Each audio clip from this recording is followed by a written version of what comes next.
জন্য আমি চলে আসছি। আপনারা জানেন গতকালকে আফ্রিদি ভাইকে বরিশাল থেকে মেবি গ্রেপ্তার করা হয়েছে।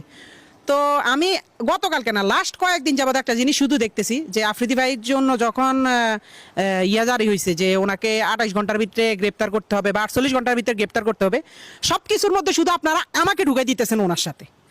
তো আমার কথা হচ্ছে আজকে আপনাদের এই সব ভুল ধারণা আমি ভেঙে দিব। আমার সাথে আফ্রিদি ভাইয়ের সাথে লাস্ট জুলাই আন্দোলনের 1 মাস থেকে 2 মাস আগ থেকেই ওনার সাথে আমার সাথে পুরোপুরি সম্পর্কটা এক ধরনের শেষ হয়ে গেছে। তো সম্পর্ক শেষ হওয়ার পরে আমার সাথে ওনার সাথে ওরকম কোনো যোগাযোগ নেই। শুধু যোগাযোগ ওনার সাথে আমার সাথে জুলাই আন্দোলনের পরে উনি যখন বাংলাদেশে আসছে তখন 2বার ওনার সাথে যোগাযোগ হয়েছে। একবার হচ্ছে ওনার অফিসে গেছিলাম, হ্যাঁ উনি আমাকে ডেকে নিছে।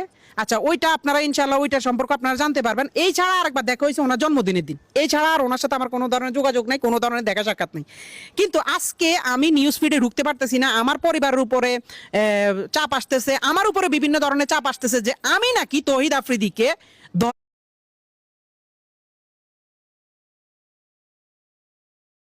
ধরাই দিছি পুলিশের কাছে এবং উনি নাকি নোয়াখালীতে আমার বাড়িতে গেছে।